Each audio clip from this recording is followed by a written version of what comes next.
ఈ క్రోధినామ సంవత్సరంలో మిథున రాశి వాళ్ళకి ఎలా ఉంటుంది చూడండి. కాకి కు ఖం జ్ఞా ఛ కే కో హా అనే అక్షరం వాళ్ళు మిథున రాశి కిందికి వస్తారు.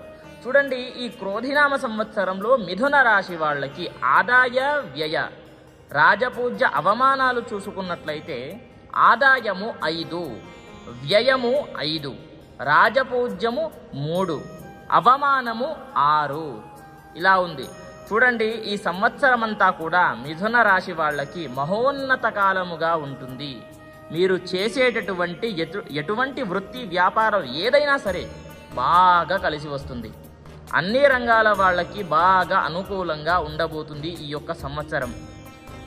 సఖ్యత బాగుంటుంది, బంధుమిత్రులతో బాగా కలిసి ఉంటారు, మరియు ఇతరులకు సహాయము చేస్తారు. అది గుర్తుపెట్టుకోండి, చాలా మంచి పని అది. ఇతరులకు సహాయపడతారు.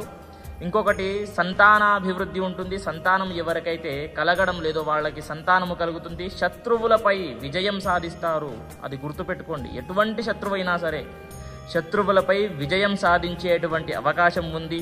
మరియు స్థిరాస్తి వృద్ధి ఉంది. చాలా చాలా మంచి సంవత్సరం అండి. మిథున రాశి వాళ్ళకి చాలా అనుకూలంగా ఉండబోతా ఉంది. కాబట్టి ప్రతి ఒక్కరికి తెలియజేయండి, మిథున రాశి వాళ్ళకి ఓవరాల్గా బాగుంది అని చెప్పడంలో ఎటువంటి సందేహము లేదు. స్వస్తి, సర్వే జనాః సుఖినో భవంతు.